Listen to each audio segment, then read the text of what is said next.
Recording. बिस्मिल्लाहिर्रहमानिर्रहीम। अल्लाह के पाक नामे शुरू करते हैं जो बहुत रहमान रहीम है। ये जो प्रोग्राम है this is on behalf of PIIA Karachi और today's topics include number of different topics, but we will be starting with Afia Salam, who is in USA right now, and she'll be talking on climate change. And once she finishes her talk, anybody who wants to speak on climate change can just raise hand, and definitely I request the speaker to climate change, and then followed by that, after climate change, Mr. Aftab Nabi will share his thought about the remaining agenda of the conference, and then we proceed. So recording has started. So you are invited to start the proceeding. Thank you. I would also just like to know how much time each speaker has. Should I just do an opening statement of about 5-10 minutes, or should I just go on and complete my points?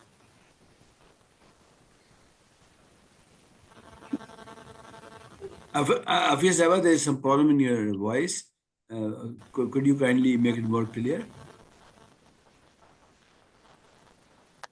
How much time does each speaker have? Can you hear me? Yeah, we can hear you now. Yes, please go ahead. We can hear you.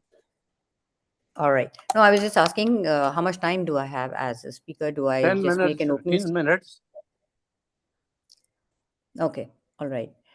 So my name is Afia Salam. I'm a journalist. I started as a journalist, but I have been now increasingly focused on not only the aspects of journalism in climate change and environment, but on how to train journalists and how to, to advocate on the issue. Because as far as Pakistan is concerned, the term may sound alarmist, but it is an existential crisis, even for the entire world. If you look around you, even right now as we speak, Central Europe is totally flooded. Fires are also raging in another part of the world.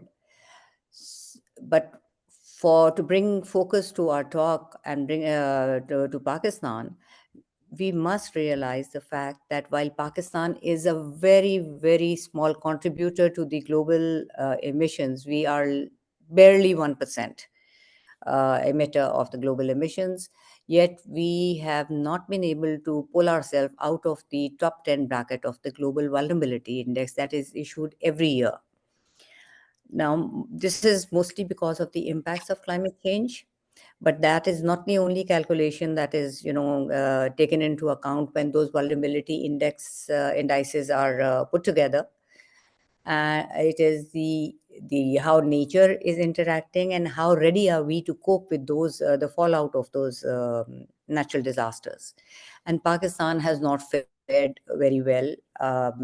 2010 floods, many communities are still facing those impacts. They have not been able to recover. We use the word resilient very loosely and very freely, but resilience means bouncing back to at least the level from where you had been hit. We have not really bounced back to that level. And then we just 2 years ago we were hit with another huge hydro disaster for which we were totally unprepared, because all her attention had been on dealing with river disasters, river floods. And this was not a river floods. This was from the hill torrents of South Punjab.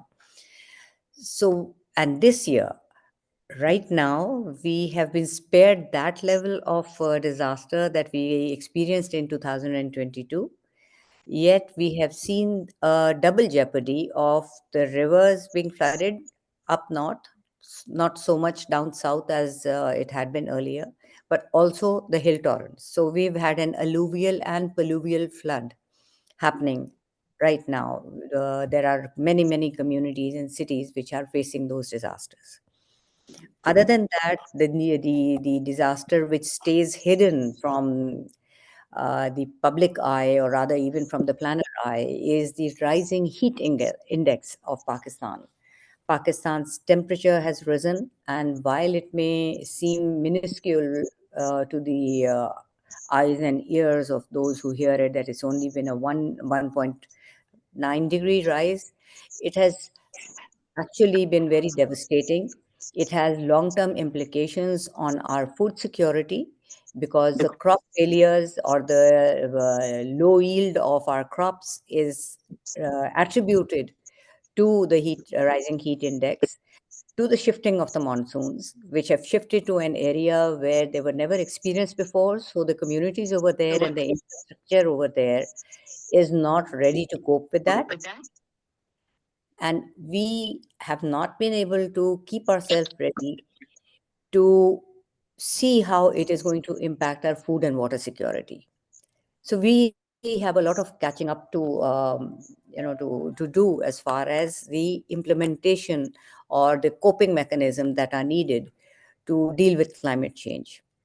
3 years ago, to the credit of the planners and the government, when the national security policy was being formulated, a committee was formed to see how climate change impacts national security. And while not all the recommendations were, taken into that document that was finally rolled out, but it's a good thing that at least it received its mention in that document that climate change also has a bearing on national security. Two factors I have mentioned: the hydro disasters as well as the heat index. The third, of course, which flows from these disasters, are human displacement. And the social ramification of those human displacements will not respect any borders.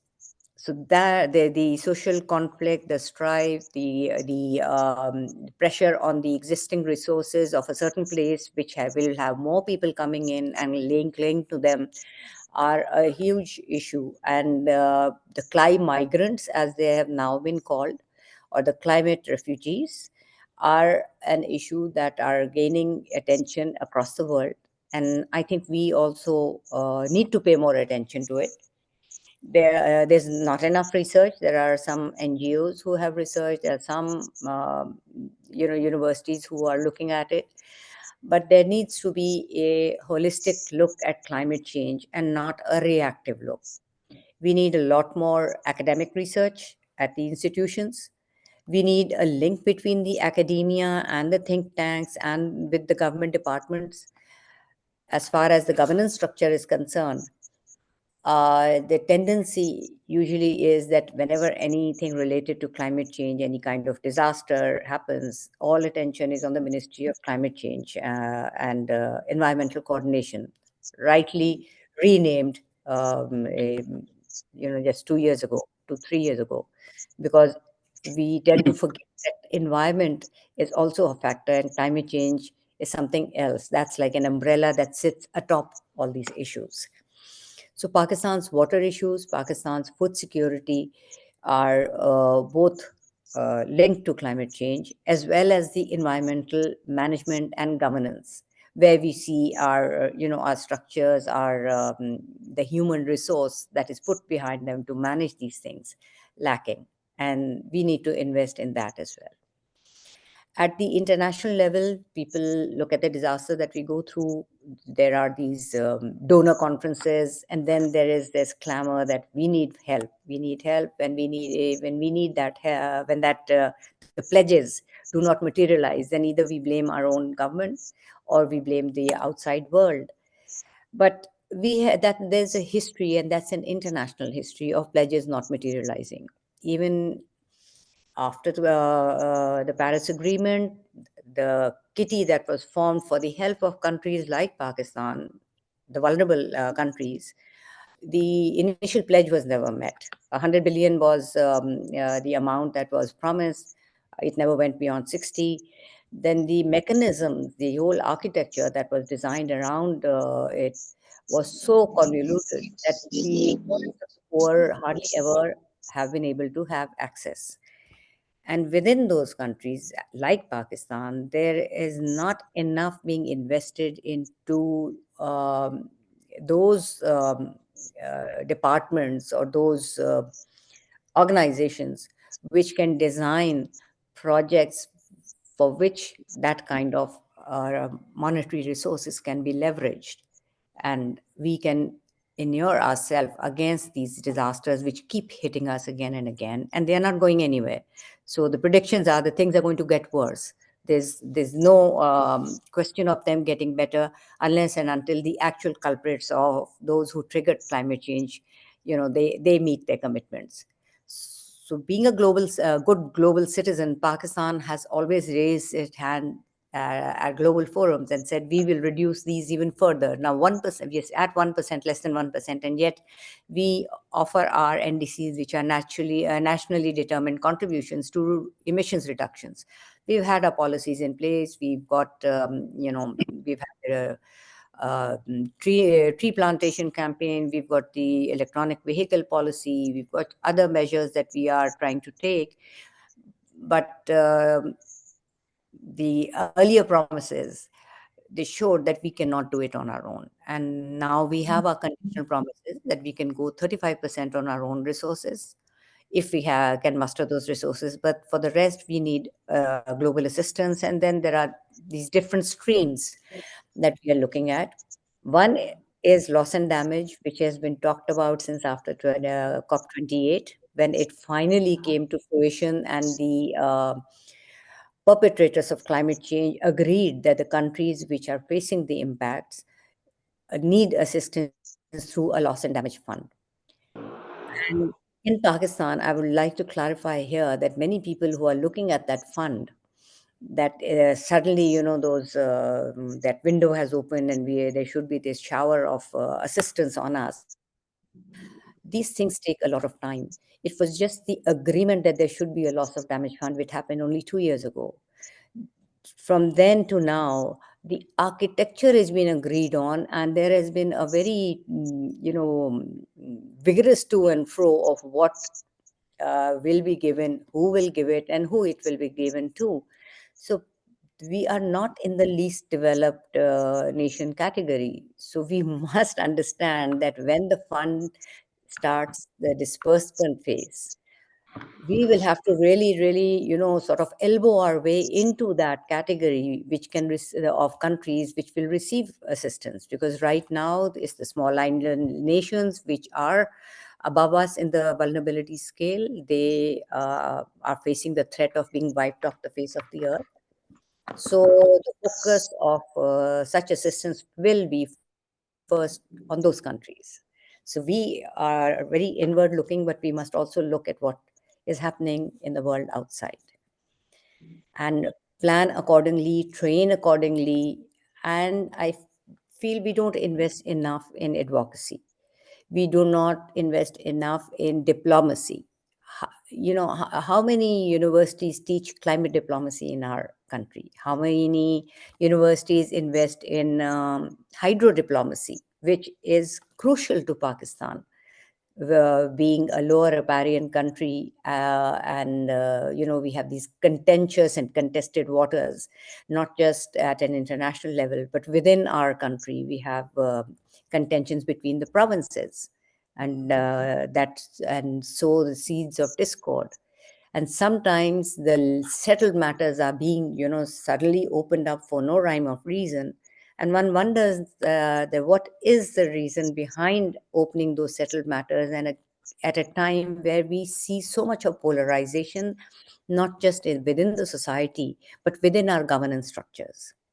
And one of those, one example is the reopening of how the IRSA, which is the Indus River management body, is going to be structured, whereas that is the domain of the Council of Common Interest.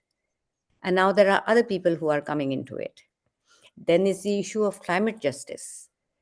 So we have legislation. Do we have enough of knowledge about people who can have resource to justice? Our people are suffering because of a resource allocation inequity.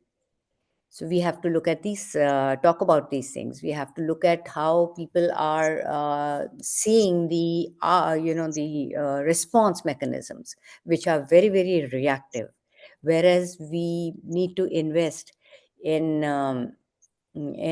early warning systems, and we need And here I know I'm getting into the domain of governance, but without talking about governance, we cannot tackle the issues of climate change within Pakistan. We have to have the devolution in every in the intents and purpose of that word. When we see the response to our disasters, climate disasters or otherwise, it is so reactive that it always falls short of the required action that is needed. Had the devolution taken place the way it needed to be, had the resources been provided at the community level, at the smallest unit of governance, the response would have been much better. So we have this pyramid of a response pyramid, which is basically levitating. We have the NDMA, we have PDMA, but we have only now started looking at enabling the DDMAs to respond to the disasters. But climate change, let me say this is not all doom and gloom. It offers us opportunities. It offers us opportunities of greening our processes. If you look at the first movers, they have that advantage. And many of the multinationals which are present within our country as organizations, we have the Pakistan Business Council is mostly of Pakistani companies. We have the Overseas Investors Chambers of Commerce and Industries. We have different countries like American Business Council, etc. They have banded together and they have started cleaning up their processes because it makes good business sense. It requires initial investment, but the returns are better because now products are not going to be accepted unless and until they are compliant to the processes which are seen as green. Pakistan has recently shown that we are able to overcome our resource constraint through our through another mechanism which people had completely looked over. We still are awaiting a policy and an act for earning through carbon credits. But even before that, the Sindh Forest Department has shown that it can be done. Yes, there were many shortcomings because there was a lack of policy. But even without that policy, they went into the voluntary carbon market, and the Sindh Forest Department is not now dependent on the ADB releases to be able to keep developing the forest, especially our delta. Our delta mangrove carbon credits are there now. The money will keep coming for the next 60 years. And it's to the tune of billions of dollars. And it is being going to be invested within the communities. So we need to get an understanding of how the newer mechanisms of being able to become resource independent in the newer climate are there to take benefit of. We need to clean our processes for our own benefit. It's not just to be compliant to international pressure, but it's to our own benefit to clean up our environment, to clean the industrial processes, to clean our waterways, to come up with legislation which will stop people from continuing to live within harm's way. It's a difficult process. It's easy for me to just say these things here in 10 to 15 minutes, but it requires legislation. It requires implementation mechanism. It requires resources because it is also a behavior change issue. People don't want to move out from places where they have been living in for generations. But now, after the vulnerability mapping, we have recently we've got the NatCat, which is the national. I'm sorry, I'm forgetting the actual name of the acronym, but actually, it is going to do the hazard mapping of the vulnerable areas of Pakistan. And that calamity area mapping is going to tell us where the people and our industries and our infrastructure should not be sited. Because we repeatedly keep seeing the same roads being washed away, the same bridges being washed away. We see the same kind of buildings, we see the same kind of urban flooding taking place in our cities. So there has to be a way of showing that we are moving forward in climate change as far as our response to climate change is concerned. And response also needs technical ability. And unfortunately, our government departments are not really in sync. This is not the job of just the Ministry of Climate Change, which after devolution is only a policy ministry. It is a devolved subject. The provinces need to be enabled to be able to deal with this, and it cannot be done only by the Ministry of Climate Change. If there is a hydro disaster, it is the task of the water ministry, task of the irrigation department. It is a task of health and education departments, of the women's development department, of child protection department, because of the vulnerability that these segments of population face in the aftermath of the disasters, which are spawned by climate change, but also exacerbated by our inability to be able to respond to them. So my sort of plea closing line would be that we need to look at it, as an intersectional issue. We cannot compartmentalize it into one department and, okay, this is the task of climate change, and only maybe people who are dealing with the birds and the bees and trees and turtles, etc., are the ones who will be, connected with it. No, we have to have a table where all the stakeholders are sitting together, understanding the enormity of the issue and the impact on a country like Pakistan, which is all the time sort of lurching from one crisis to another. And we have the climate change policy, we have its implementation mechanism. We are one of those lucky countries who received assistance for designing a climate change gender action plan, which very few countries have in place. But we need the resources behind it to implement, to bring all segments of the population within its fold. And that is the only way we will be able to move forward on this. Thank you very much for the opportunity to talk about this issue that is very close to my heart. Thank you very much. Thank you, Dr. Yeah, thank you. Mr. Aftab Bhai, would like to say something? Yes, thank you very much for a very comprehensive and excellent briefing. I have 2 or 3 questions. The first is, you are also an expert on the coastal belt of Pakistan. Has the climate change any impact on the fisheries? Has the fishery declined, or in some other way problems have occurred? The next question. Yeah, why don't you just ask all your questions first? Yes, and then... the second is, some ministries are being merged together. Is climate change ministry also being merged with some other ministry? The last question is the budgets of the provinces and the federal government. Is there any scope, as we know that the budgets are inadequate, but is there any scope for reducing or carrying some amounts from other heads of account to the account of climate change?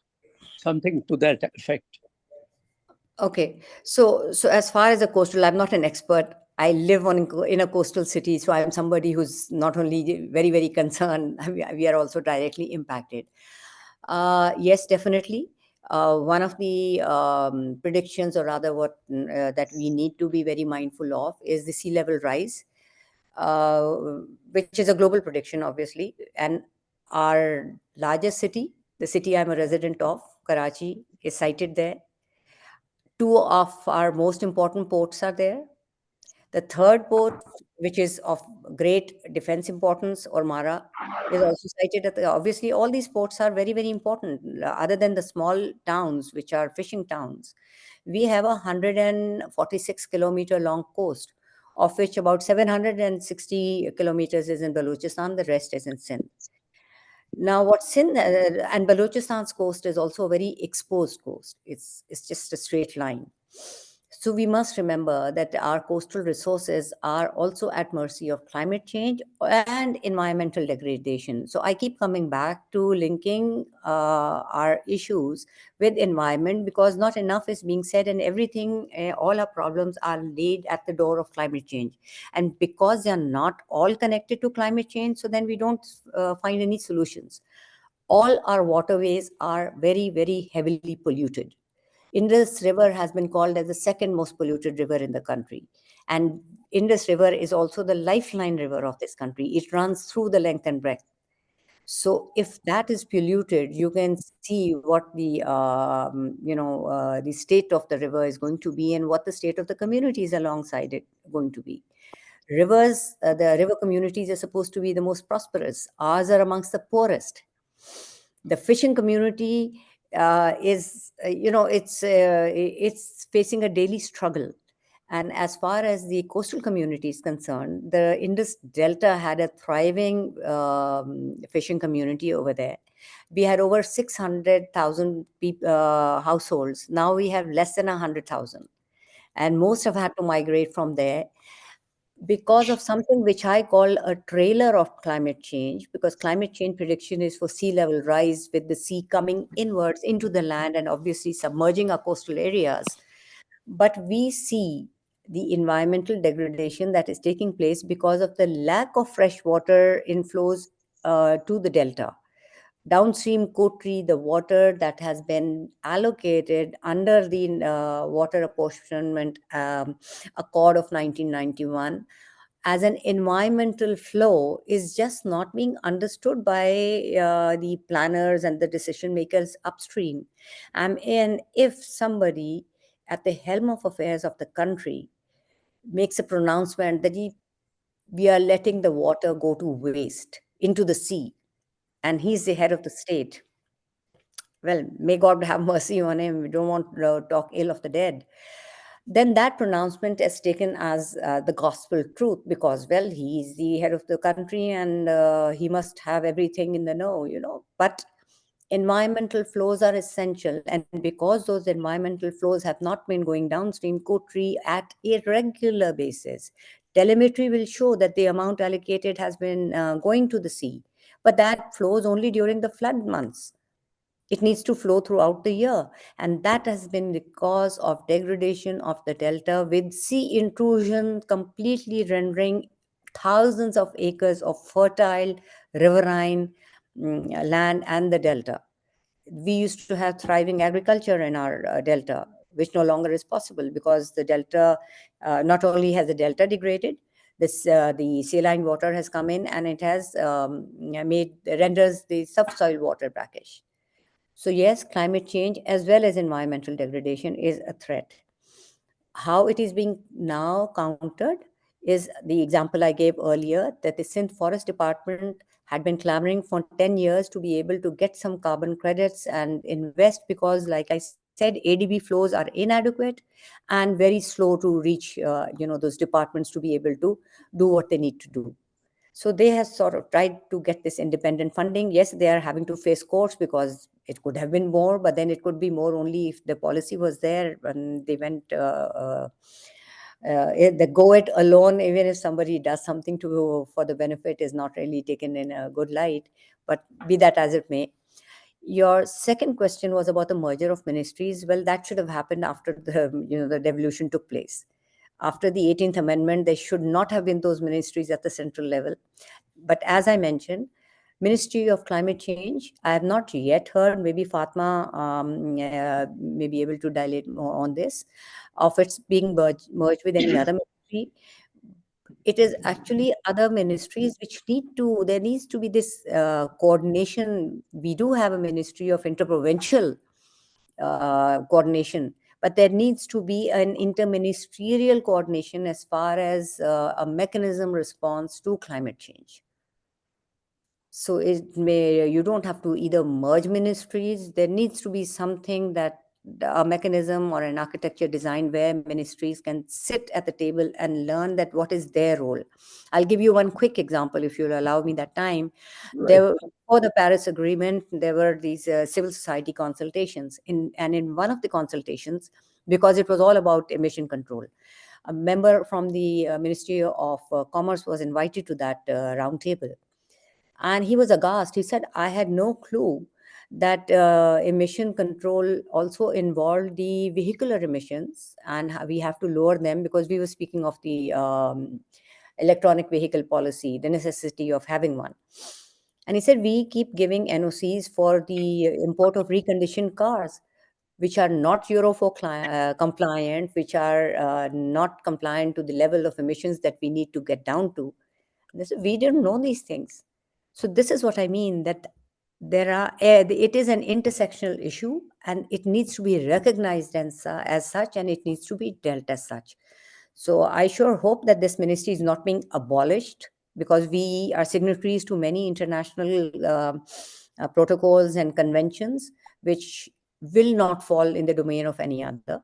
So there needs to be some, very sane advice given to the government if it is planning to abolish ministries or merge ministries and create something for which at least there needs to be a capacity. Your third question about the resources is what I think I have alluded to already. Yes, there have never been enough resources for anything in Pakistan.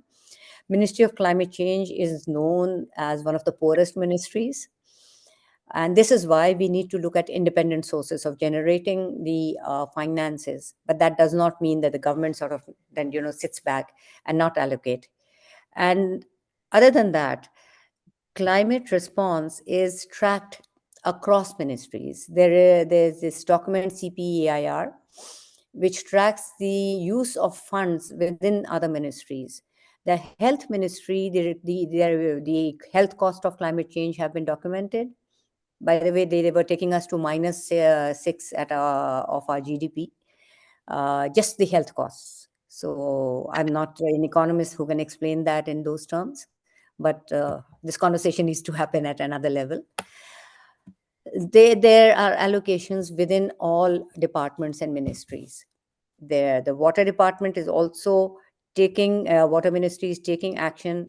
Some of it is directly, some is indirectly related to responding to the climate change. Similarly, the health department, the education department. So there's no one pot of fund that is given to climate change to deal with there's the National Disaster Management Authority. There is the NDRMF, which has been formed to disperse funds, to first generate funds and then disperse funds to organizations which can deal with the disaster. So there are many, many different mechanisms. So there needs to be a mapping of the commonalities and where departments can actually pitch their projects for which they need the funds to deal with the fallout of climate change. So there's much more that economists can explain on this. Aftab, can I say something? Yes, of course. That was an excellent presentation, and some of it was encouraging, some of it was not so encouraging. But I would request you please to keep to the timeline. We have to keep to the timeline because we've got quite a lengthy agenda, and you don't want to be sitting here till midnight. We can take up the next item. Thank you. After that, there's a question from the panelists. I would like to repeat the question. Dr. Shanila Tariq has asked, what steps we as nation can take to stop destructive nature of climate change? So there's very little we can do because we are not the perpetrators of climate change. I mean, that's one simple answer. We need to be on those global forums, and we need to the advocacy, and this is why I mentioned diplomacy, that is needed, because it's not countries like Pakistan which are contributing to climate change. We need to pull up our socks and deal with the environmental degradation that we are responsible for, and keep our presence at the diplomatic fronts to force the other countries to reduce their emissions. That's the only way climate change will go away. I'll stop here because I am mindful of what Dr. Masuma said, and I know I've taken a lot of time, but then I had to answer the questions. I thought I was done. Dr. Sabha, with your permission, just one quick question before she leaves the podium. Dr. Afia, you know that data is a very important element in the climate change. I'm talking to Pakistan point of view, because data is the future oil of everything, right? To my understanding right now, the deforestation, the damage being done by the snow effect from the north of Pakistan, they're melting. Our glaciers are melting at a very fast speed. So in a number of countries around us, they are using emerging technologies, which is artificial intelligence, blockchain, data sciences, to first have a assessment of what's happening, one. Number two, then based on the data, it's not a hearsay. Based on the data, they take the remedial measures accordingly. So where do you see Pakistan in mitigating the climate damage effect, that how we are using our latest technologies to minimize it? Thank you. So again, I feel bad that I am still here on the. And by the way, thank you for that honorary degree. I'm not a doctor. I'm just Afia Salam. So actually, the data is being gathered. We have good think tanks. We've got good organizations working, and the data is being collected. Yes, it's not out there in the open like it should be. But whenever a person like me, I try to access it. I have been able to access it. What I was talking about is the lack of coordination of departments. We need to put all that data in one place and then use it. We have mapped the GLOF, which are the glacial lake outburst flood. We've got 2 projects going over there. So those have been mapped. I'm talking about the resources to be able to deal with all that. So that is something else. That is economics, that is diplomacy, that is finance. So we need to now focus on those issues as well, while trying to save our communities. Right. Afia Salam, I very frequently go to China these days. So they started calling me Dr. Amar Jafri. I responded the same, that I am not the doctor. They said anybody who talks sense, who delivers something, we call the person doctor. So on the same level, I would not like to insult our actual PhD doctors, just to be able to get into their. But can we switch to next? I would like to listen to. Okay. Yeah. Mr. Jaffrey, would you like to speak? Yeah. If you allow me for 5 minutes, I would like to speak on climate change. As quick as possible. Okay, very quickly, very quickly. Is Fatma there? Fatma, you would like to speak? Fatma, Yasmin? She's an expert on this. Please, Fatma, Yasmin. Yes, I'm here. Please. Assalamu alaikum, everyone. Kaise hain aap log? Thank you for giving me the time to come a bit late into this. I'm sorry I can't turn on my camera because my camera is like going through some issues. I think it's because of the internet as well that we have. But thank you, Afia, for the detailed discussion. You've taken some things off of my my script to say, and I really appreciate that. Apologies for the encroachment. No, please. That was really good. It means that, I can talk about other stuff, and I really enjoy listening to you always. So in terms of, should I start with the briefing? Okay. So in terms of climate change and where we are, I did not foresee this ever in my career, but as a self-made geopolitical, not really self-made, but like geopolitical climate scientist, I've become very alarmist and critical about where we are within our climate, situations. We are at a precipice from where there is no possibility of going back. In the way that what we were perceiving in terms of reversing the impacts of climate change and not having the global heat index go beyond 1.5 degrees, we have completely disrupted that. And we are now at a stage where, and we said this in COP27, and I said this in COP28 as well, that we are going towards 3 degrees now. And it's something that is a reality for us. And it's something that if we don't take the actions that are needed, we won't be able to go back from it. I just like to remind everyone that even if we stop fossil fuel emissions today, it will still take us anything between 40 to 80 years for the Earth to reverse anything. And so that's the situation that we're living in right now. So our adaptation and resilience is critical to our survival. and the Earth is doing everything that it can to eliminate the virus, that is we who are, the humans, who are disrupting its, natural systems. The global extreme climate change is in our face right now. We like the wet September that we're seeing right now, it is not a repeat climate event. This is a climate anomaly. And the humidity, the precipitation, Amar Sa mentioned अमार ने बात की क्या कहते हैं data की. So this is something that I've said in different forums as well, that we've had the data for long. For example, we knew back in February that September is going to be a wet month, but we didn't do anything about it. The data is very important, it's very critical, but someone who's looking at that data, if they don't know what they're looking at, and if they don't know or they don't want to do anything about it, there's no point in that data to exist. So we have to kind of realize that the disruption is from our side. It's not from the data. It's not from what climate change is doing. Afia said a lot of things about policy and everything, so I'm not going to repeat any of that. But I would like to add that in terms of loss and damage, in terms of getting funds, in terms of getting financial assistance for our climate response and adaptation planning and resilience, all of that is not just centered around the fact whether we will get those or not, but also our capability of absorbing these and working on these.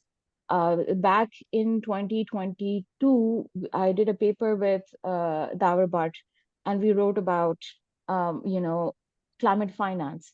And we know that there is, in terms of climate finance, $100 billion allocation and everything. And we looked at those. Davar is excellent in this, and he looked at those CPIR documents and everything, and we came to the conclusion that we don't have the capability of even absorbing, $1 billion in a single year, or even in 5 years, to actually use that climate finance that is available. And similar is going to be the case for loss and damage as well, because our institutions don't have that capacity to use those funds. And that is something that is solely on us, but also at the same time, it's so ingrained deeply into how our institutions work that in order to change the way they perform their work, we need to completely change their SOPs, and bring communication and coordination systems into it as well. And of course, Afia was right. Loss and damage is available for people who are being wiped out from the face of this earth. And we don't come into that list at the top, because we are in the top 10 most vulnerable countries, but not really in the most vulnerable, who are really fighting for their existence. And that's a problem for us, because we see everywhere. I work with communities, and I see everywhere how much they are struggling, and the fear of being wiped out is so, it shows up on their faces. And yet, we are not prioritized for loss and damage in the first 10 countries. And so this is what will happen again. Another COP will come, and it will go unactioned in this way, because we're not coming on the same page in international climate diplomacy as to, the actions that we need, how can they be put on paper. I won't be at the COP today, probably this year, to see that depressing event happening, but I'm foreseeing that that's gonna happen. There is, I understand that you have the climate systems, but I kind of look at climate change and disasters in a labyrinth form. When you have a labyrinth where you have different layers of systems that are working on their own, but at the same time. And when you see disruptions in those layers, then you can see that the situation, how it's coming out. So I'll explain the layers. The layers are not just the climate impact from the outside, or the hazard impact from the inside, but also it's the economic systems, it's the way governance is going, it's citizens' rights, and terrorism, and this complete reliance of the insecurity is so much that we are completely relying on people's own human resilience to survive, rather than offering them protections and systems for that. And that has tested them to a level where I actually scolded someone in the last COP, and I said, please stop calling women and communities resilient. They are not. We are forcing them to be resilient when they don't have any protections and systems to be resilient on. We are not offering them the opportunity. So when you say that they are resilient, what you're saying is, oh, they can take it, from whatever they are taking right now. They can take everything that the nature and we are throwing at them. So we can just hold off in providing them opportunities, and just keep doing what we're doing and trying figuring out this. Abhi tak unhone hold kiya hua hai apne aap ko. So this kind of a mindset does exist at the governance level as well. And so that is why our response is very diminished. It's not like I, as a expert, would want everyone to start doing everything at the same time. But then people are just like, oh yeah, ye to har waqt, just I actually got that from the head of Met department. It's like floods to आने ही हैं, लोग कर लेते हैं, कुछ ना कुछ कर लेते हैं अपने उस पे चीजों में. And it's really just eats me up from the inside that we're expecting people to survive no matter what is thrown at them. And this is why the layers of insecurity, the layers of lack of citizen legitimacy of action, or that space, that is very disrupting any climate change responses that we're making today. And I was looking at the concept note and the points for today, and there's this tightrope of horizontal, vertical, and every type of angular linkages between terrorism, between insecurity and climate change. And I'm not going to go into the rhetoric of the 2000 a narrative that, oh, poor people are more susceptible to terrorism than others and becoming extremists. No, it's not about the poor anymore. It's about anyone who doesn't have the space to realize their responses, their goals towards the external threats. They will, hold at straws. They will catch at straws to survive so that they can breathe underwater. And this is what the situation is coming. Afia mentioned hazard mapping at the national level, and then talked very brilliantly about the DRR aspect and everything. But here's the thing, this is sort of like it felt a bit like this is what happened in 2022 as well, where we were talking about DRR and risk reduction, risk management and everything. But we already spoke about this. We spoke about this in 2005. We spoke about this in 2010, 2012. And even in Sindh in 2014, in Balochistan, we talked about it after the Avaran earthquake. We've been talking about all of these things, but when you go to, districts and we ask them, where are your, DRR plans that we made for you? And they don't have them. Like, we've made it for them. I've worked on projects that making those plans for them. They don't have them because of the way the system is in place. आज जो है वो commissioner साहब allocate होते हैं, साल 2 साल के बाद उनकी पोजीशन चेंज हो जाती है. The new guy that comes in throws out everything that was there previously and starts everything new. And priorities are not for climate change and disasters, risk reduction are not at the district level or even lower than that. They're more at a very verbal, provincial, and national level. But in terms of the systems, those priorities and decision making don't exist. Because when you look at insecurity, terrorism, wars, and everything, you have the problem solving techniques that we have inherited also from our colonial history, but also from security institutions. We've devised our own as well. The priority, like Afia said, is to respond to the crisis, not reduce the risk to the crisis. And so this is where all of this converges together into this type of a this type of a dish that one can't tell what are the ingredients that are in there when you're tasting it. It's a swill. And so there is this complete desynchronization between institutions. Hello? Uh, this desynchronization is not just because there is not an effort by the institutions to actually synchronize. No, there is an effort, but they don't know how to do it. The communication and coordination, these are two C's that are critical for any synchronization in climate change efforts. Those are missing from this. Even when there has been attempt by the ministry to bring them on the table to create some sort of a synchronization, putting the power sector, the energy sector, the foreign office, the food ministry, the water ministry, everyone on the same table. But then what do you do when you're sitting on the same table? After that, what do you do after that? That is something that is still we're figuring it out.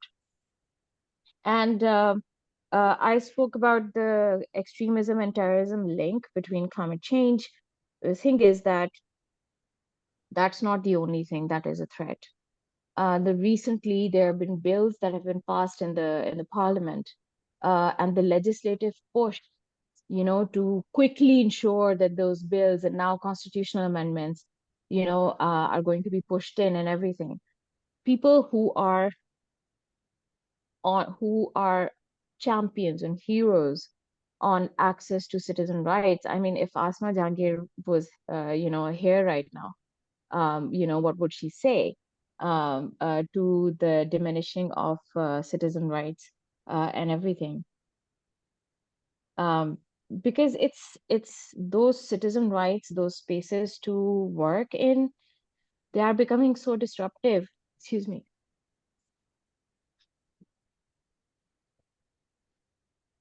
Excuse me for that. They're becoming so disruptive. Yes, I'm here. They're becoming so disruptive that women cannot, protect themselves against domestic violence or public sexual harassment in those ways, because those disruptions are very patriarchal in nature as well. And we're seeing spaces for minorities, spaces for ethnic, indigenous identities completely like shrinking.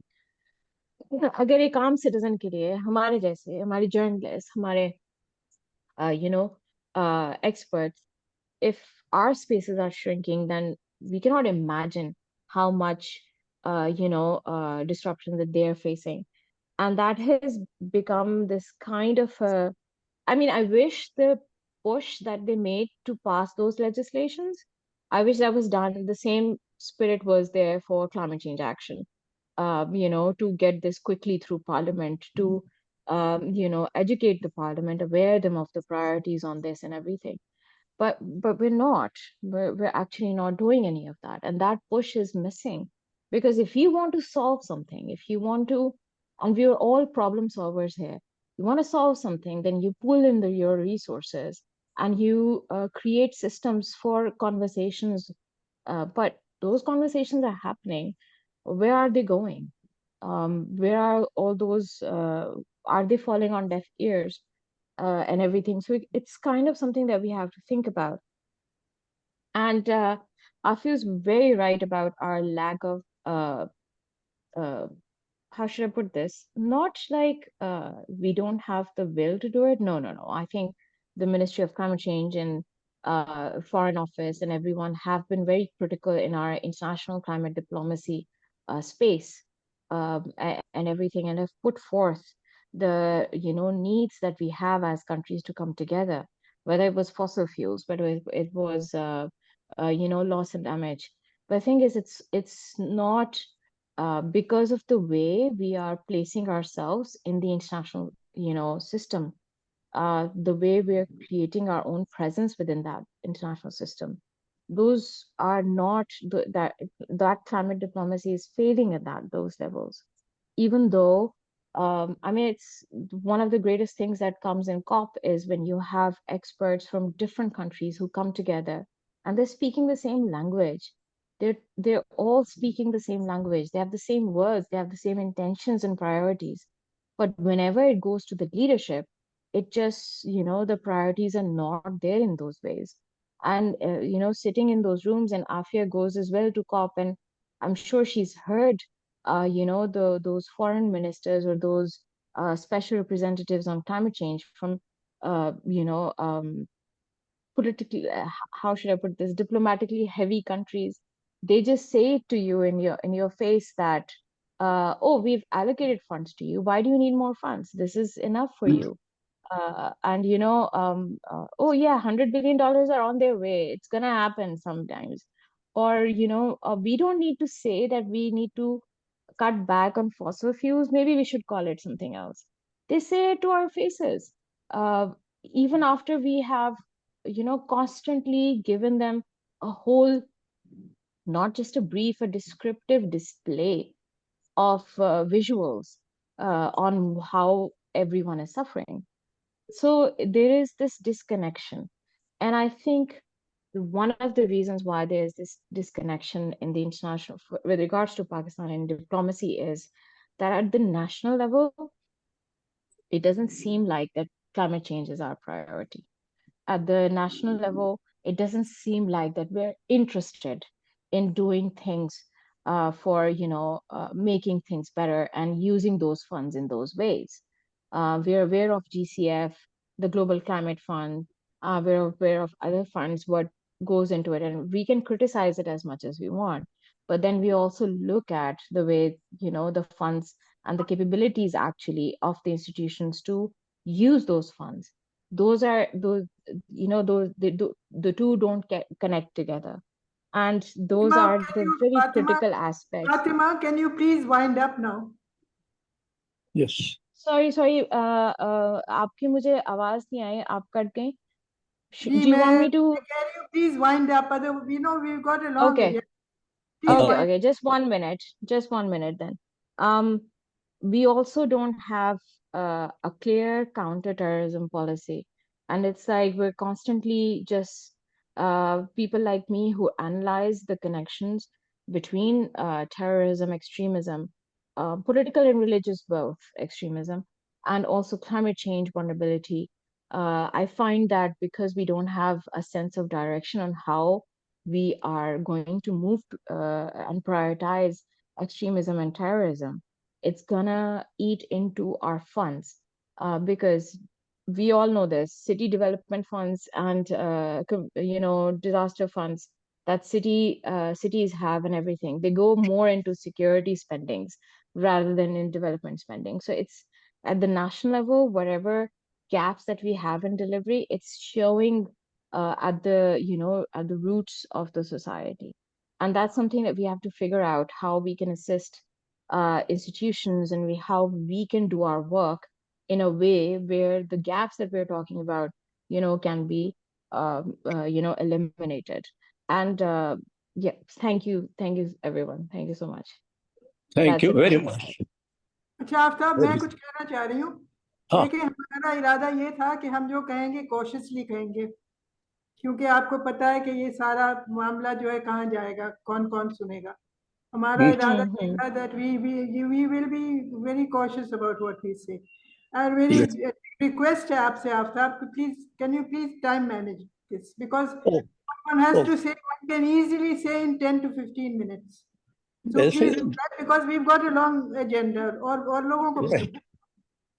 There's another point. We need to have 2 Zoom conferences by 30th.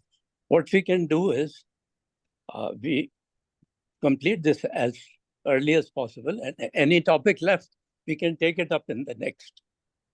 चलिए, ऐसा भी कर सकते हैं कि आज का जो एजेंडा है इसको आप डिटेल कर दें, बाकी अगली Zoom कॉल. देखिए, इसमें 2 चीजें कर्टेल कर सकते हैं. एक तो bleak economic prospects and financial situation. दूसरा law and order situation in Sindh and Punjab. Terrorism, Taliban issues और ये सब हम रख सकते हैं. बाकी 2 हम delete कर सकते हैं. चलिए, जैसा आप कहें. You are chairing. Right. So, Jafri Saab, you wanted to speak on climate change also. Can you make it a quick? Yeah, I just said 2-3 minutes. And you all Right. know I Thank am a technology person, so I'll again go back to my data. Fatma, you're right. That data is very important, and data is important because data helps us to take proactive decisions. Right now, we are taking reactive decisions. That this has happened, so we'll do this. This has happened, we'll do this. And I think SDGs are already focusing on number of climate-related issues. SDG 13 is directly explaining everything, and as the global best practices, there is a strict accountability of maintaining the data, whatever you are doing in SDGs. But unluckily in Pakistan, the data on SDGs, especially on these critical issues like climate change, and especially I think Afia very nicely talked about the this life underwater. And so since most of you live in Karachi, you know very well that our coastal lines are not very comfortable for the fisheries business. And that's why I think there's a serious need to address this issue, especially in Karachi, that what we are throwing in the sea, and as a consequence of that, some serious damage is being done to the life underwater. Thirdly, I would like to again stress on the use of artificial intelligence, AI, for deciding the future action in climate change. And I will request Dr. Masuma Hassan to please organize an exclusive seminar like this, and definitely I'll take the responsibility, use of emerging technologies for SDGs. Because once we say SDGs, it covers everything. Few are directly available and few are cross-cuttings. So I will request Dr. Masuma, as the convenience, as per her, the convenience of PIIA, to organize use of emerging technologies for SDGs. We'll be very focused. There are now 18 SDGs. There was 17, but now one has been added as space for all. And space for all is the real challenge. You know, I have studied, and I would request Fatma or anybody else to comment on it, that there's a big water in the space, which is not visible to us right now. So if the climate change effects start giving us water from the space also, so then it will be a total disruption. A lot of think tanks are working on climate change and the use of emerging technologies, not only AI, these sensors which are called IoT, the Internet of Things, these are providing us a facility which will not only help us to understand what's going on, but we can formulate policies. We must have a public policy for climate change. Then we may have to go for the laws, relevant laws on that, and the continued damage which we are making to our soil, I think that must be stopped. Thank you very much. Thank you, Aftar Nami. Thank you very much. Thank you. Thank you. Professor Shanila, would you like to speak on this? If so, can it be quick? Hello? Hello? Doctor Sheela आप अपने आप को unmute कर लें, muted है. अच्छा. Doctor Sheila muted है. अभी भी. So we can move to the next topic, which is terrorism in the frontier, Khyber Pakhtunkhwa and Balochistan. The situation is very, very serious. Would Professor Zafar like to speak on it? Right now, he is not in the window. Oh, I see. If you want me to say something, I can definitely yes, talk. of course, you can say. Fine. Thank you very much. Thank you very much.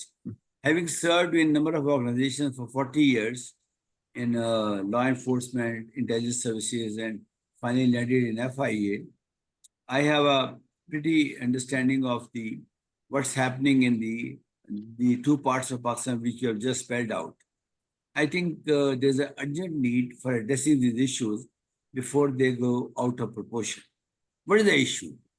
There are 2-3 issues. I think one is the involvement of forces not relevant and to the area, and they are there. Third is the I think foreign policy, Dr. Masuma can throw light on this.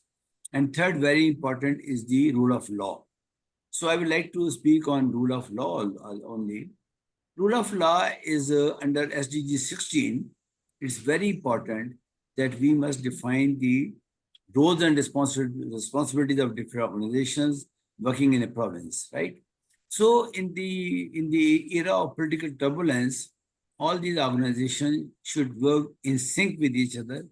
All the organizations should be accountable to some forum where they can perform.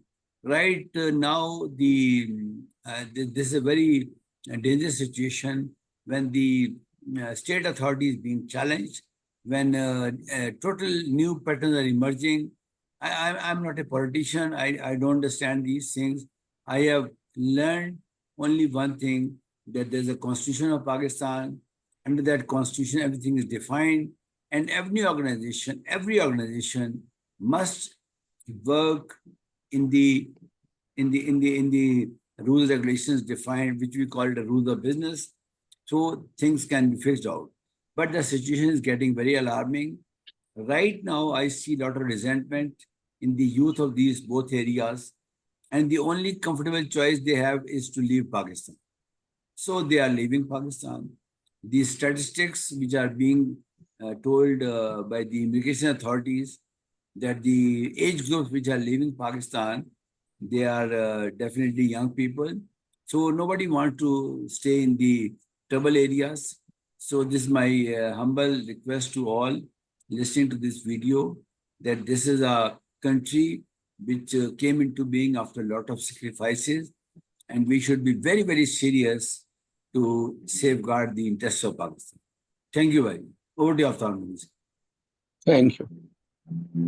Anyone else on terrorism?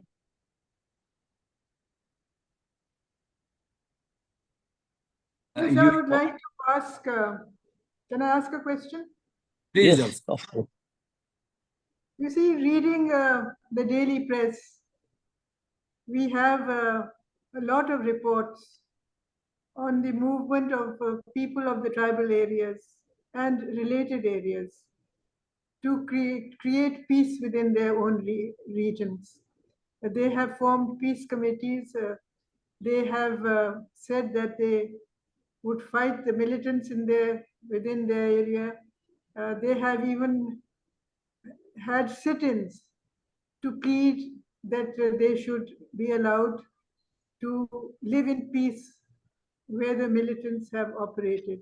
So what do you say about that, Aftab, since you've been in the security services? I believe these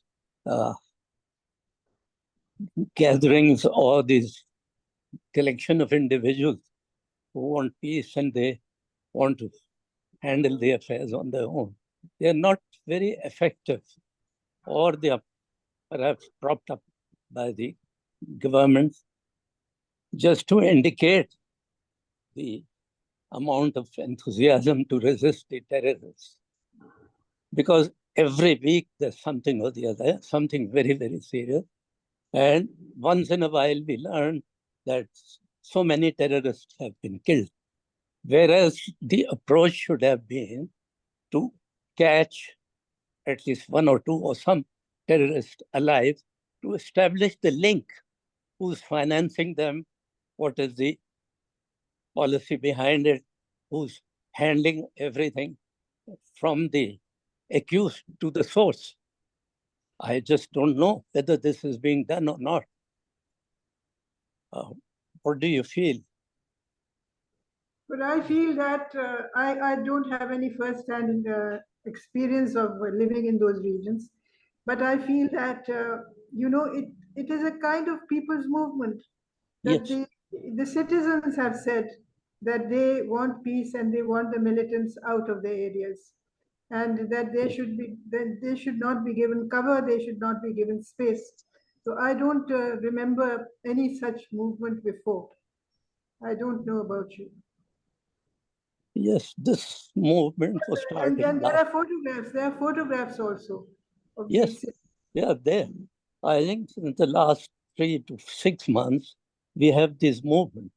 But the problem is, take the case of Bannu, D.I. Khan, and a few other adjacent areas. The situation there is terrible. There's practically neither the civil agencies, the police, levies, or scouts, or the army. Nothing is being done about it. Then there's a clash of priorities. There's a clash between the provincial and the federal government. All this leads to more confusion, more space for the terrorists, and something unpleasant or nasty happening all the time. चलिए फिर आगे चलिए। जी, तो इसका हल क्या होना चाहिए? Because the Afghanistan is involved, some other powers are involved. It's literally impossible to control the long border we have with Afghanistan. And I don't see a viable, effective solution in the coming few months. What do you feel on this? Pakistan is, according to what I have read, Pakistan is building a fence along the Afghan border. The point is that the Afghans don't recognize that as a border, because Yes. Pakistan is building a fence along what it considers the Durand line. Yes. Which the Afghan Taliban just don't accept.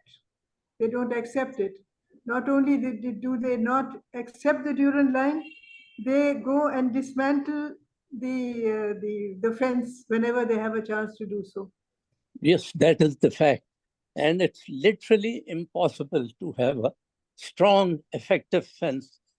Probably whatever fence we have initiated is a flimsy one, and we can make a fence.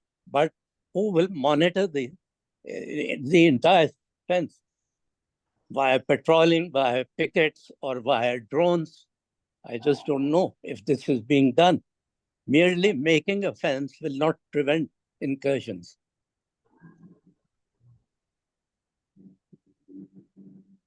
Dr. Can I say a word? Yes, please. Yes, I wanted to just say that we are far ahead now in suffering from terrorism, whether internal or external. So I think the first thing we should do is to make the elders, the tribal elders, all the elders in KPK and Balochistan to come together, and they should tell us what to do. They will do it according to their culture, according to their demands, according to their language and their liabilities and what they are facing. So I think if we should take them into confidence, we should ask them to share what approaches they can have. And number two, whatever we have been doing in KPK to avoid terrorism, many families and many people were promised many things, that they should move out and then they will be compensated. But that is what I heard, that the compensation has not been to their satisfaction. So most of them, they have left their houses, their friends and everything. They have migrated to other places within the province, but they have not been compensated. That is why they feel disheartened, and the enemy, and that disheartening is coming up. It is piling up in the form of enmity or reactions which we are unable to respond to.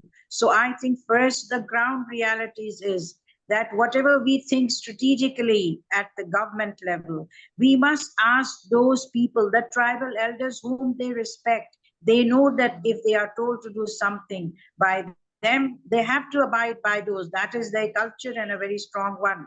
So we can ask them first, get them on the table, ask them what to do, and keep on doing so till we reach to some better solution. That is what I think.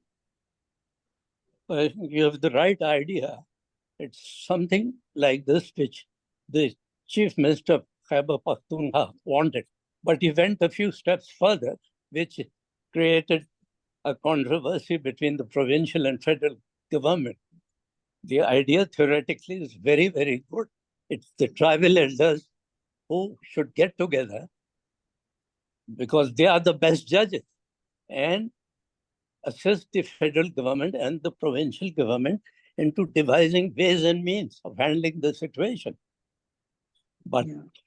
I just don't know if it is being done or not. Because we haven't heard about it. We haven't heard anything Yes. about such a proposal, such an approach which has been done. So the federal government first and then the provincial governments, both Balochistan and KPK, who are directly affected to a great extent. First, the federal government, they should be told to ask these two provincial governments that they should coordinate, and then they can ask the elders. And that shouldn't be in one or two meetings. It should be a continuous approach so that anything which comes up lately, that must be communicated, and any reactions can be stopped in a good way, not discouraging them all the more. I don't think that the federal government has discouraged them. The only issue is that control over crime, policing, law and order is a provincial subject. And the chief ministers can initiate that on their own without even consulting the federal government. And if they start doing it, I'm sure within 3 months or 6 months, there'll be some improvement. Can we give them an advice? Can we give them an advice as a conclusive decision of the DCAF meetings that this approach is recommended? Then it is up to them to do it. We can include it in the minutes. Yes, yes. Minutes and then forward it to them. Making a suggestion. Yes, just yes. don't know whether forwarding it to the federal government, anyone will bother in the federal government vis-a-vis our advice. Yes, yes. So at least that will be one way that we can further Our that contribution. That yes, can be this our is contribution. done. Yes. It's Yes. Professor Zafar there. Any input from him? I Zafar just Sir? wanted to add to Madam's point that we have done it actually post 2000s, especially after the whole conflict and the whole scenario that was changing. So there was like a lot of effort to create some sort of a coordination between tribal elders and head of jirgas, and include them in the decision making process. We've done this post 2000s as well, and it is possible and it is doable. It's doable on various layers as well, in terms of like crime and that Aftab Saab was talking about, but also on other disruptions as well. And it's something, I don't know how much that has gone into work right now, but I am aware that these things were happening before. Thank you. Right. Ji. To the best of my knowledge, all governments in these areas have always governed with the assistance of the tribal elders. Always. Yes. They Yes, could not you're have right. done otherwise. They could not have done Yes. otherwise. No, it's when you look at different situations like Sawat and everything, they've done it with their coordination. Yeah, sure. चलें आगे. आगे next Zafar साहब नहीं है और कोई इस issue पे बात करना चाहेगा? प्रोफेसर शानीला, जाफरी साहब. जी मैं जरूर थोड़ी सी बात करना चाहूंगा. Actually, the law and order situation is becoming complex and complex in Pakistan. I feel a great need for public policy. We need to define public policy for good governance in Pakistan, and then the roles, responsibilities of federal government, provincial governments, organization, and then policy. I think there's a need for having a great dialogue apart from the politicians. Let the politicians have dialogue in their respective domains, but we need a great dialogue between civil society, like what we are sitting right now here. And since we have the rich experience of working with the government, and now we have the experience of working with the civil society. I think there's a need for a greater dialogue, but this should be very focused. And I think PIIA is the best institution to organize such forums. And we can do it like what we are doing right now. Because if we try to meet physically, then there are a number of issues involved. So as I said that we should talk about development, and that is use of emerging technologies for SDGs, because SDG cover under SDG 16, rule of law and governance. So this is my humble submission. Thank you very much. So Ammar, in that case, Ammar, why don't you send me a list of events which I'm supposed to organize? Okay. I will. In next. I think this is a good group now, and I will like to post everything in this group. Good. Right. Thank you. Next, we can discuss the law and order situation in Sindh and Punjab. It's not good, but in Sindh, at least as far as I remember, the situation was never ever good. About Punjab, perhaps Amar Saab or some other participant can speak about Punjab. I can say a few words about Punjab. Punjab is a very big. It starts from Raimia Khan, goes up to the border of Attack, and this is very versatile also. And I think this is the most populous province of the country. So I think the law and order situation is better as compared to other three provinces. Let me be very frank with you. Better, I must know, in comparison only. But if we have a deep dive into it, then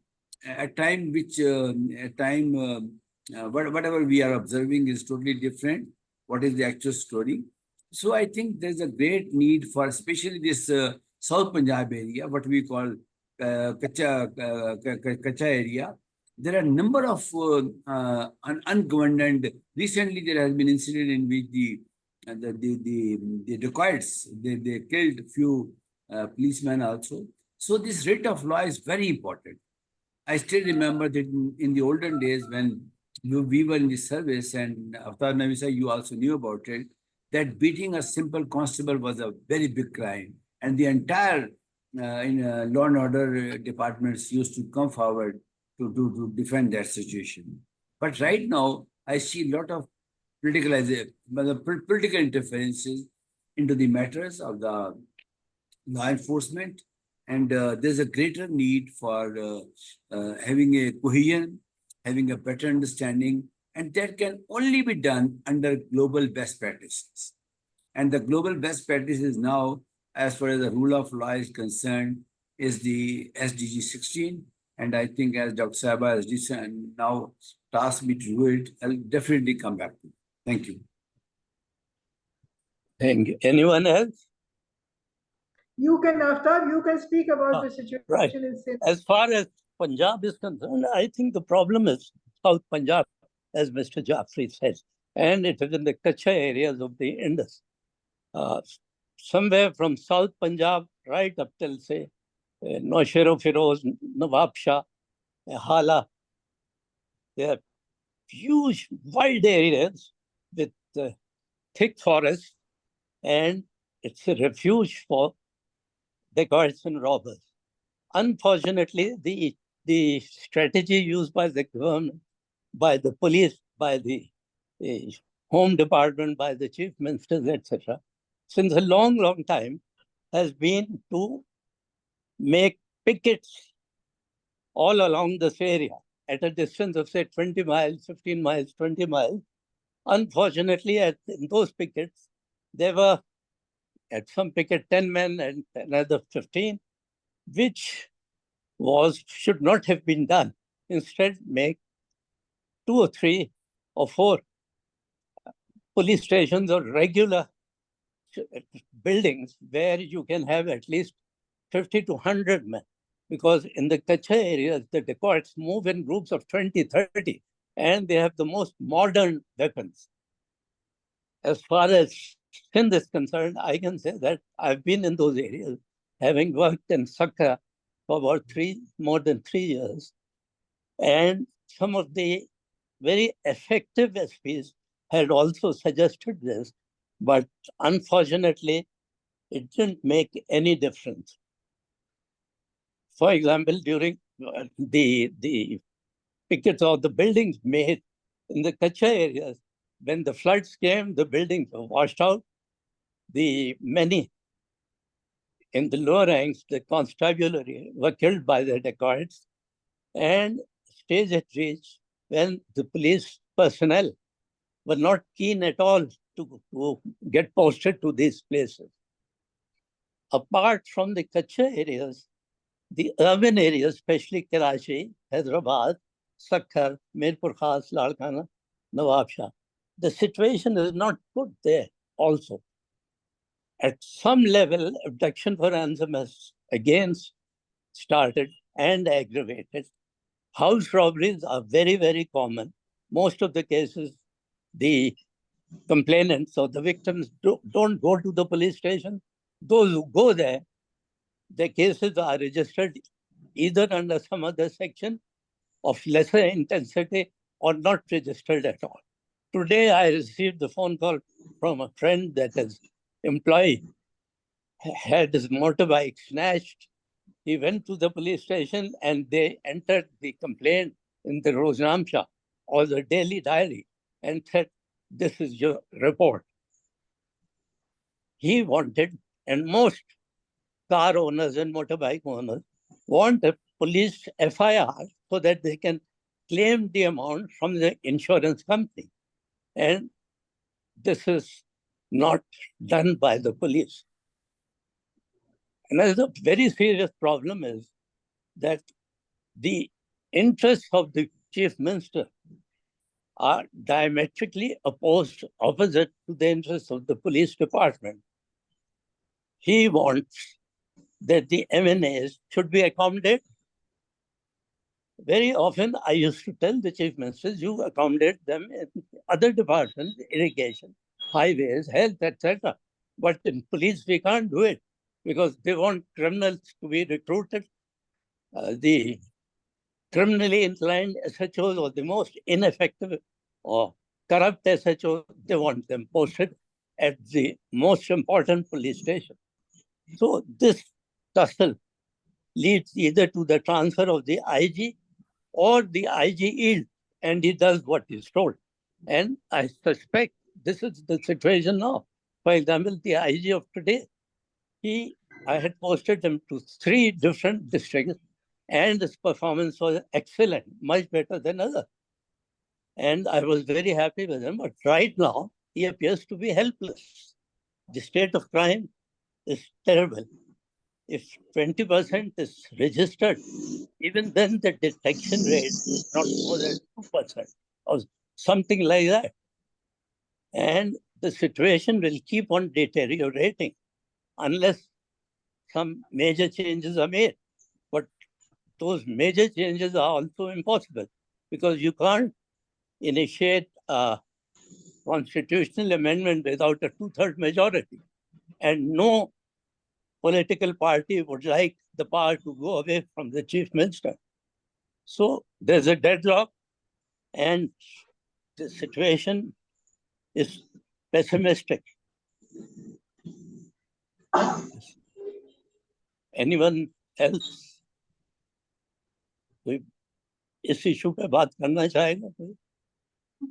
You're उसी right, एक और Afsaf point Sahab. I मैंने just नहीं wanted to say, जी. There are simple things on police rules, aspects like seniority and merit. When this is ignored and juniors are promoted or posted or incompetent people, that acts as a very, very discouraging factor on the morale of most police officers.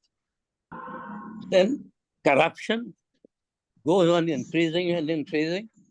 The anti-corruption department is there, but there's hardly any case in which there's a conviction. As long as corruption is not tackled and the personnel are not dealt with on seniority, merit, and as per police rules, nothing will improve. You're absolutely right, and we have uh, talked about police reforms before. I've had this opportunity to talk about it before, because of the work that I went through with the Ministry of Information, one of their projects, and we found that the police reforms, आपने जो बात की है ना morale की, that is so important, because the police reforms that they talked about, it wasn't about corruption and giving them more resources and everything. It was about how their risks are handled by the in those terms as well. So for example, for the counterterrorism squad, the risk pay excuse me, that they get for the bomb disposal squad, for example, it was like 50 rupees for every time that they got injured. And I won't say where, but these were the small things that they talked about that really disrupted the morale of the police. That's it. You made relevant points regarding police reforms. Since 1947, we maybe had probably around 20 police reform committees, and none of them were implemented except the ones initiated during the time of General Musharraf. In those also, there were so many modifications that they were ineffective. Then a problem in the police, in the last police reform was that the nomenclatures were changed. Instead of the SP, it was district police officer. Instead of the inspector general of police, it was the provincial police officer. That was not required as such. What is required in a department where the constabulary accounts for about 98 or 99% of the force? What are the living conditions of the constabulary, the medical situation, their housing, their system of promotion, seniority, especially the training schools. No sub-inspector, inspector, or DSP wants to go to a training school as in the capacity of either teaching there or administering the institution. If this is the situation, then it's very, very difficult to get any improvement at all in the recruits. The recruit training centers have become corrupt also. Also, since there's been a massive expansion in the last 30 years in the police, we need at least 10 more police training schools, but the budget is not there. You'll be surprised that the budget as of today, in 2001, it was 6 billion rupees. Now, probably, it would be more than 60 billion rupees, or perhaps much more than that. But there's still no improvement. The problem is that the budget is about 70 to 75% oriented towards pay and allowances. Whereas for the other things, you have heard everyone complaining that a policeman doesn't buy a ticket on the bus. Or when someone loses a motor car, the policeman says, bring another car and we'll roam around and check if your car is lying about anyway. He has no budget.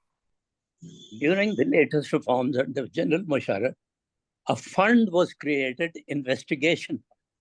That was a very good initiative. But somehow the amount was, number one, insufficient. Number two, everyone wanted to go to the police station, which were responsible for law and order. The investigation branch was neglected. The better quality officers didn't want to go there. So even after that change, the improvement is not there. And since the change in the prosecution, it's independent now, which had to be, and it's a good change.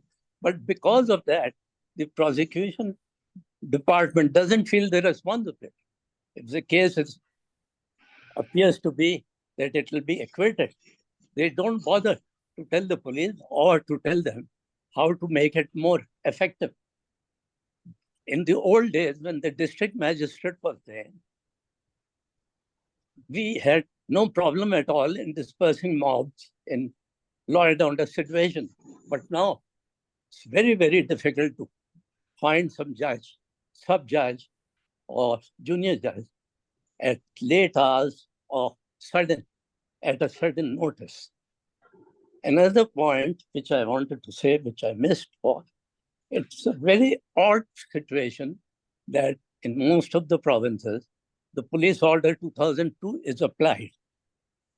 Whereas in Islamabad, the capital city, it's still the old 1861 Police Act.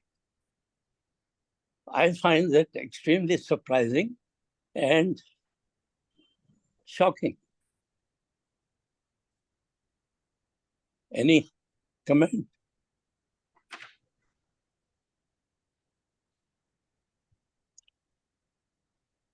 Anyone else? This issue पे?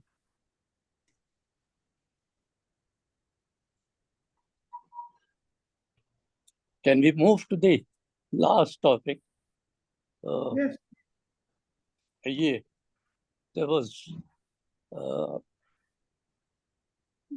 establishment the constitutional deadlock between the courts and the government plus the establishment. It's a delicate subject, but if anyone wants to say something, please go ahead.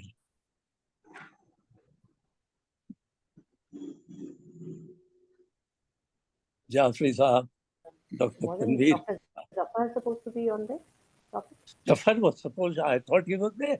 I saw him in there, but Maybe probably somebody he has phoned and left. asked him whether he's going to join. I was looking forward to hearing his views. Yes. Although now I have to leave because I mean it's time for namaz here. ठीक है.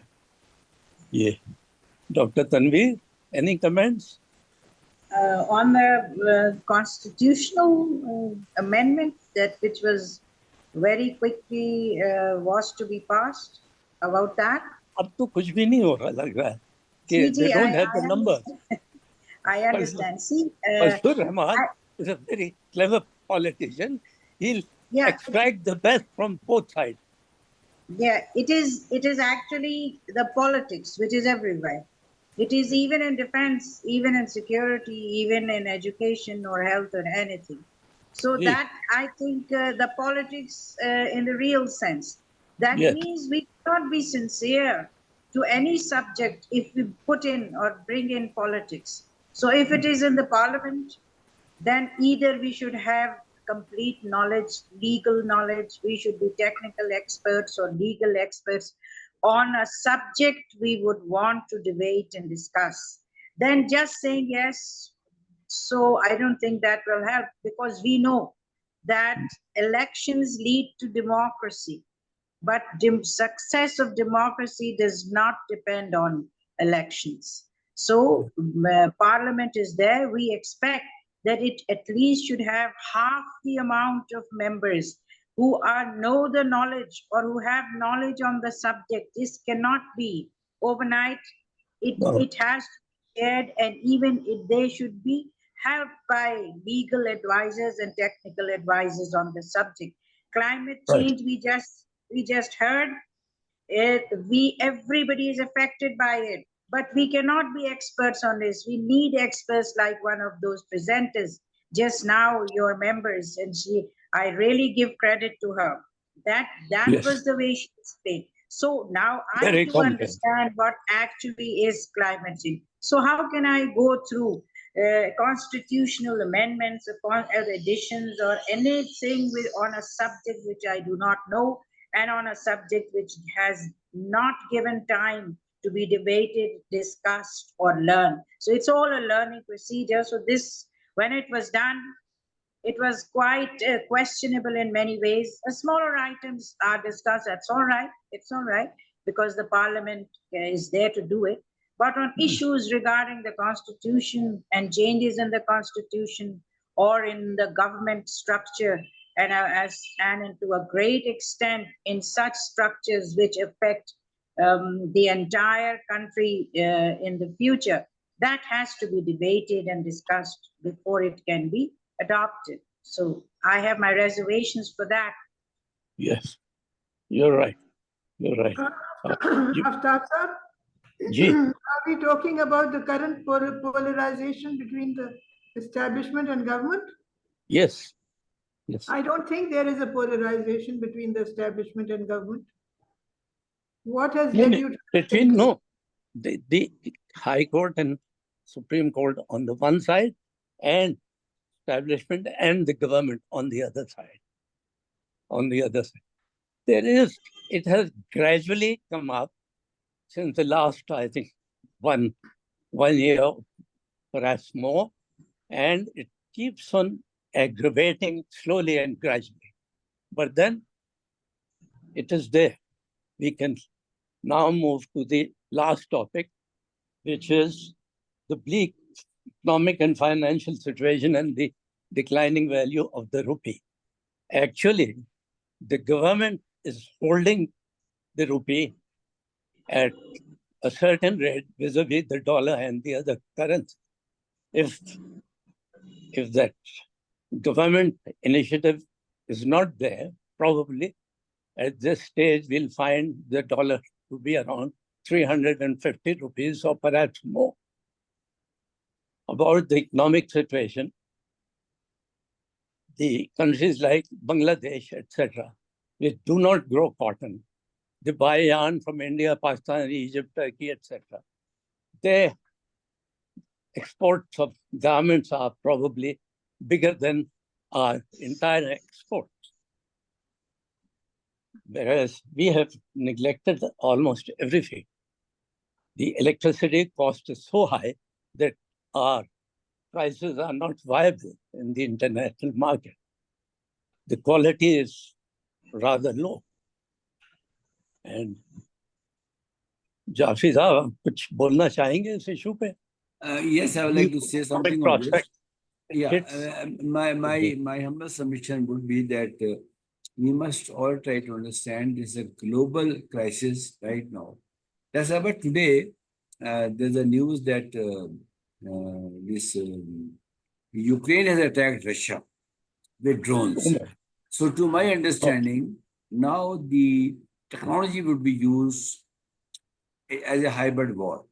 Because to my understanding now, there will be very less force on ground, and it will be a hybrid war. Like we just saw 2 days ago, in which the devices of the members, I think in Middle East, they just blowed up, right? So I think we need to all understand that world is changing, world is aligning its sails with some new paradigm. So we must understand the new paradigm, and the biggest forum is the National Assembly, then followed by the institutions. So they must work in sync with each other and try to understand the global politics vis-a-vis our local politics. But the very important part is we must understand that we have to build a new nation now.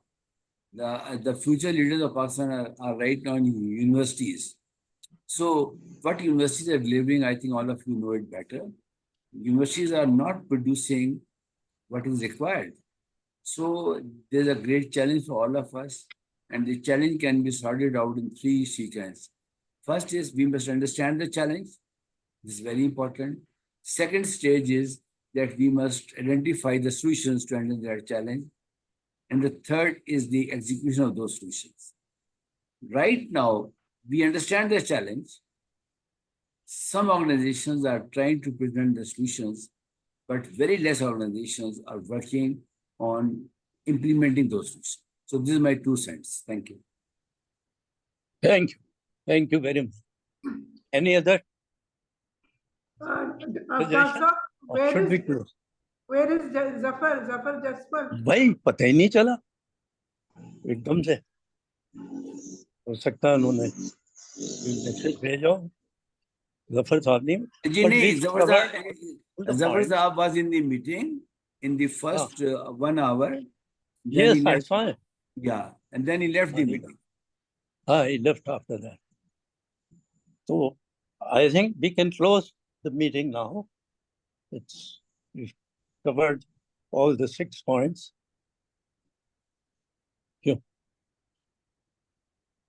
Dr. Masuma? Well, thank you very much, Aftab, for convening this meeting. Thank you very much. Thank you very All of much you. for drawing up the agenda. Thank you very much for being so patient with all of us. Thank And you. let me know when we can Thank you hold very the much. next Zoom meeting. Thank you, Right. Dr. Sahab. Dr. Sahab, I'll Thank get you. back to you. बहुत शुक्रिया. I'll get back to you with my proposal about use of emerging technologies for SDGs in Pakistan. Thank you. I'll very shortly come back. Thank you. Okay. Thank you so much. Thank you. Thank you, everyone. Thank you so much for the opportunity, Aftab sir. Thank you. Thank you Thank very you. much. Thank you. Thank you, and thank you, Ma'am Masuma. Thank you. Shukriya. Allah Hafiz. Allah. Good afternoon.